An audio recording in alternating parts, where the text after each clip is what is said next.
احنا ورثة اديان ولسنا مؤمنين كما يجب مهما كان ديننا. نحن بنولد على هاي الطريقة، بهاي الطائفة، بهذا الدين، بهذا المذهب، بهاي المدري ايش، وبعدين بنتعود عليه وبصير ندافع عنه وبغباء شديد وبدون اطلاع وبدون تركيز، بدون اختيار. عم بحكي رأي شخصي هلا وممكن كثير ناس يختلفوا معي فيه. الإيمان هو أعلى درجة من درجات وهب النفس.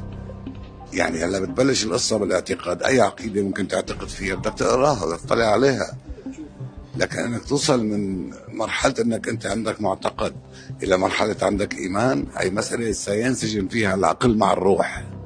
ولذلك نحن ورثة روح ولسنا ورثة عقول.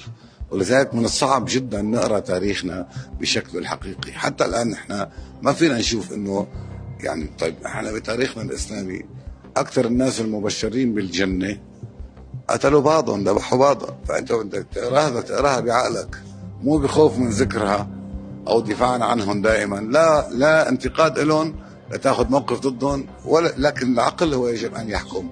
ايمانك بالله. هلا القصه الايمان ليتعمق اكثر، يعني بيقول لك الكلام اللي كله ايمان ان المؤمن القوي خير من المؤمن الضعيف. المؤمن القوي وين بشو قوته؟ بعضلاته؟ لا، قوه عقله. انه بيوصل لهذه المرحله. حتى في القرآن الكريم في ذكر إنما يخشى الله من عباده العلماء. بيوصلوا للخشية مو للهلع والخوف يا رب تنجينا. أكيد الله ما بيحب هدول، الله بيحب المؤمن القوي فيه.